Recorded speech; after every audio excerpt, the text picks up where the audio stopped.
Welcome to Access a Trader, the #1 community for those who are committed to taking control of their trading in order to achieve success, profitability, and longevity.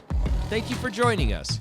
Here's Dan Shapiro to help you find your edge, master your process, and own your future. Hey guys, happy Saturday morning, everybody. Welcome to another edition of the AccessTrader.com weekend update show. Hope everybody is doing well. Incredible week. Last couple of days. Again, we'll get to that in a second. If you watched Thursday's video, you know, pretty self-explanatory what we thought was going to happen on Friday. Just a quick announcement. I know a lot of you guys have been following me for a very long time. Some of you guys are kind of on the fence. You know, do I want to try pivots? I tried this, I tried that. Like I've been saying for years, I personally don't think pivots are a right fit for everybody. I just don't. I think if you're a brand new trader and your account size is $1,000, $2,000, $3,000, it's going to be very tough for you to mentally stay in the game to understand and absorb all the data. But if you are interested, Kenyon is launching the pre-summer discount. If you are interested, spend the next 30 days, kick the tires, ask a lot of questions, see these pivots play out in real time in front of your eyes. And hopefully, if this is something you are interested in, you will continue. Okay, some of you guys have been with me for 15, 16 years. Some of you guys will turn around and say, hey, Dan, this is just not for me. There's too many lines, bro. Hey, right? Well, you know, to each his own, right? There's 31 flavors as far as Baskin-Robbins is concerned. Not everything is good for everybody. But if you are interested, there's a deep discounted trial for the next 30 days. Kick the tires and see if it's a right fit for you. So let's talk about it, right? Let's talk about the market. Here are the key takeaways for the week, okay? Number one, Nasdaq up 6.7%. Incredible rally. Okay. If you go back to the 5 days, and you'll notice one common denominator, and the common denominator has been bad news is starting to get filtered out. Irrelevant news is starting to get figured out. And the word tariff is starting, like we talked about now for about a week or so, is starting to get less and less effective, okay? Monday, we had a market rise on negative China tariff news. You guys remember? They responded, they reciprocated, they rose tariffs. The market said, that's okay, we're going to rally. Tuesday, if you guys remember, Tesla came out with earnings. Tesla had a horrible quarter, right? The market rallied. Wednesday, the market rallied despite early comments from China that says, well, wait a minute. I don't know about any dialogue from the United States about a trade negotiation. I don't know what you guys are talking about. You guys remember that? Again, if this was a week and a half ago, we would have dropped down 500 points on the Nasdaq. Just like that, guess what? We rallied. Thursday, we rallied on strong data. And Friday, we got exactly the same news on Wednesday. China came back again and said, we don't know what Trump is talking about. We are not in any discussions. We don't know about any discussions. We have no idea what's going on. Again, another opportunity for the market to come in aggressively. Guess what? None of that happened. And again, we rallied very aggressively. So here's the take, right? Here's the take. And I say this all the time. If you've been watching these videos for a very long time. And again, all I ask is, guys, take a second out, click a like on the video, share, subscribe, all that good stuff. Again, I will continue to do my best to help you out. But the moral of the story is, you hear me talk about all the time, collect the data, collect the data, collect the data. We don't care about your opinion. We don't care about my opinion. We're all idiots, right? Collect the data, okay? Our opinions mean absolutely nothing, but price action is telling you everything, okay? So the fact that we've had all this news and the market continues to be like, all right, cool, let's go higher, that's super duper bullish, right? Super duper bullish, and you don't need to try to understand it. The one thing I figured out, I'm going on my 26th year, the one thing I figured out a long time ago, I know nothing. I know less than nothing, okay? So price action is king, okay? My opinion means diddly do squat. So the fact that we are seeing data on the surface being negated on negative news is super duper bullish. Now, is this the bottom, right? Because everybody's so concerned about the bottom. Is 4.7 the official bottom now? Well, let's not get crazy, right? Let's not get crazy just yet, because keep this in mind, those 90-day tariffs that were put on hold on April the 9th, they are still out there, right? We are still approaching that day. So we'll see exactly what happens as we get closer to, to that due date. But for now, on the surface, and again, you have to trust something face value. You have to trust your eyes. You have to trust your process. You have to trust the data. At least at the surface, this is super bullish right now. And if you watched Thursday's video, right? If you watched Thursday's video, I think I pretty much laid out the blueprint of what I thought was going to happen. And the most important part was we talked about it in nauseam, right? I don't know how many times I mentioned 468, 468, 468 on the video, right? But that we needed for it to confirm 468, right? 468 was the high. Technically, it's 467.83, but I don't want to split hairs. So we know we needed to get above that 468 and stay above the 468 and build above the 468. If you guys remember Thursday's video, I said that if that happens, we have a shot at 473, 474. Why 473, 474? That is the 200-day, right? That is the 50-day EMA, which is obviously very, very big. And that's exactly what happened. We absolutely exploded again on Friday. The one thing I put out on our feed when the futures were red, here's what I said in pre-market. I go, this dip is a gift from the market gods. It really is. It's an absolute dip in the market gods, because we had such a premium setup, right? If you go back to Thursday's video, I said you don't have to overthink, right? There's so many setups here, especially in the mega cap space. You don't have to overthink.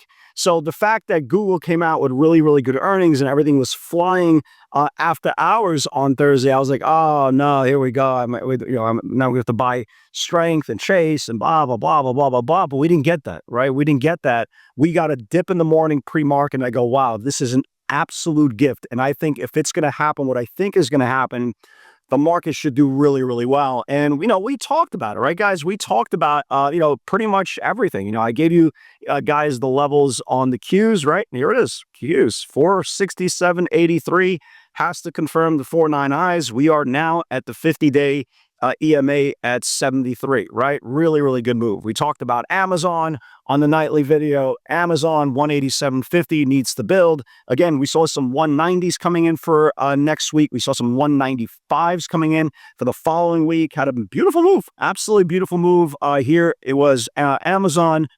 It took out the 87, right? Took out this whole 87 50 channel going back to 1, 2, 3, 4, 5, 6, 7, 8, 9. So almost a week and a half worth of consolidation. It got above this channel, got rejected a little bit here at the 34 EMA in the 190 level. But if this thing starts building 190, right? If this thing gets above 190, which is Friday's channel, it should test the 192.65 highs from that 90-day massive 2,000-point rally and ultimately get to around 93, 94. So beautiful move on Amazon. Coinbase gapped up above the number. I wasn't even looking at Coinbase. Snow had a massive pivot on Thursday from 152, went all the way up to 59. Friday, it kind of rested. It confirmed to 59.17, went to like 161, but it kind of didn't do anything for the day. It actually had a res day. AMD went nuts. AMD went nuts as well. 94.75 needs to confirm. And again, these are the same charts over and over and over again. So that's why I was that's why I kept on repeating myself on the Thursday video. I go, I don't care what stock you trade. They're either all going to go, they're all not. That's, again, there's certain days that you are setting up for the next day that there's so painfully obvious that if they confirm, the market's going to really go in the same direction. Again, Friday was one of those days. So here is the same play as Amazon. Took out the previous day's channel, stopped at the 34 EMA. I'm telling you, AMD gets above 98, guys. Again, 98 is, again, the 4-9 candle. Watch AMD. This thing gets above 98. This thing could get to 101 really, really quickly. So as well. So AMD did great. AMD did really well. And here is Should we save the best for last? All right, we'll save the best for last. Microsoft, again, they're all the same charts. Microsoft 388.45 needs to confirm the 50-day. As you can imagine, Microsoft went nuts as well, right? Reclaim the 50-day, put up about a $3 candle. All now it needs to do is reclaim back the highs from 2 weeks ago to get to 398. Bunch of 400 calls being rolled up into the next couple of weeks. So that was fine. We'll get the Tesla. Trust me. We'll get the Tesla. Don't worry, pretty little heads. We'll get the Tesla. Where's NVIDIA? Oh, NVIDIA. Totally forgot about NVIDIA. NVIDIA, if you guys remember, Thursday broke out. Had a really nice trade on NVIDIA. Traded up to 106.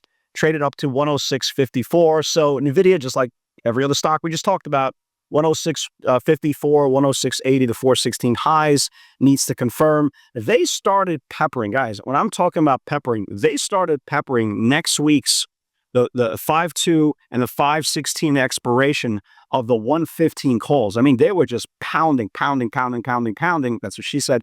So NVIDIA had a great move, traded all the way up to 12. Again, all it needs to do now is reclaim the April 9 highs, and that could actually reclaim back the 50-day moving average, which would be an absolutely huge deal for NVIDIA, but a massive move there. Let's just talk about Tesla. Why not? Right? Why not? So, if you watched Thursday's video, again, all it needed to do was just confirm this channel. That's all it needed to do. We started watching, and they were pounding, the previous day, the 265 weeklies, the 270 weeklies, the 275s. And we knew if this thing could just take out that 2-week channel and just start building above that 260, 250, this thing could launch. And I'm telling you, I've been on a lot of really good Tesla pivots. And I'm sure for all you guys who trade Tesla, and you know the ferocity of the stock when it gets going, it's like a train without brakes. And when I'm telling you the options market lit up, I think that's an understatement. When the stock was trading 261, 262, right? And again, this is where this whole channel of 260, 250, right? That was the high from 410, right? That's the high to 410. That's also reclaimed back the 34 supply. So they were pounding 280. They even forgot about the 270s, right? They were pounding 280 weeklies like it was the last time to buy calls, like literally for the rest of your life. They were pounding them. And this was one of the most aggressive candles I can remember ever. Okay. So not only did it confirm 260, 250, it confirmed the 4.9 highs of 274.69 and traded all the way up to 287, right? Absolute massacre of shorts, just destruction, absolute destruction. Again, guys, this is where you have to separate fundamental analysis versus technical analysis. Their earnings sucked last quarter. Their earnings were even worse this quarter. You know what? Nobody cares. It's price action. Okay, price action over everything. And technical levels got confirmed. The options market went nuts. And when you combine a confirmation daily channel, the options market lights up with deep out of the money short-term expiration. That's the rocket ship. That's the fuel. All it needs now to do is reclaim back the 327 highs of 292. You see this 292 high, right? This is the last channel here. If that happens, folks, this thing's going to really take off. And talk about calls. They were buying for next week, the 300s, yeah, whatever, right? They were coming in for the 315, 320, 325 calls. Like it was just insane amounts, absolutely insane amounts. Is it possible every single stock right now on Monday? Because again, keep this in mind, we did have a really big 4-day run in the Qs. So is it possible we get a rest day on Monday, an inside day on Monday? Yeah, sure. Right, absolutely. I honestly, I think it would honestly be healthy for the market to rest. But these individual channels that are setting up are magnificent. So even if we have a rest day and say the Nasdaq goes down 50, 100 points, 150 points, whatever the case may be, you still have a plethora, right? An absolute plethora of so many setups. And again, we talk about the beta names, but look at these non-beta names. Let me give you guys a couple of non-beta names that look really, really good for next week. Look at Robinhood, guys. Look at Robinhood. Okay, look at this channel on Robinhood. If this thing confirms the 325 highs, man, look at this channel here. You have a massive channel. Look at First Solar, right? Look at First Solar here. First Solar confirmed the 50-day moving average on Friday. You know, keep an eye on this thing. This thing looks really, really good. Obviously, Monday, I will be looking for any weakness to buy dips in NVIDIA, buy dips in Tesla, anything, basically anything that broke out. Like look at Apple's setup, right? Look at Apple's setup. It's trying to reclaim back the 34-day EMA. This looks magnificent. Microsoft looks great. All Microsoft needs to do is confirm those 414 highs, and this thing's going to break as well. So again, the tone for the market is really, really strong. Does this mean this was the bottom? Again, I don't care. I'm 50, I'm not 15. I don't care about being right. I'm not looking for social media fame. As Jada Kiss says, my son can't eat plaques, right? They can't eat the awards. So my point is we're looking to find data, accept the data, watch the data confirm, and trade with extreme confidence and extreme presence. Again, guys, if you are interested in pivots and want to take a 30-day spin, click the link below. I look forward to seeing the new faces. Guys, God bless everybody. Have a great weekend. And with God's help, I will see you all on Monday.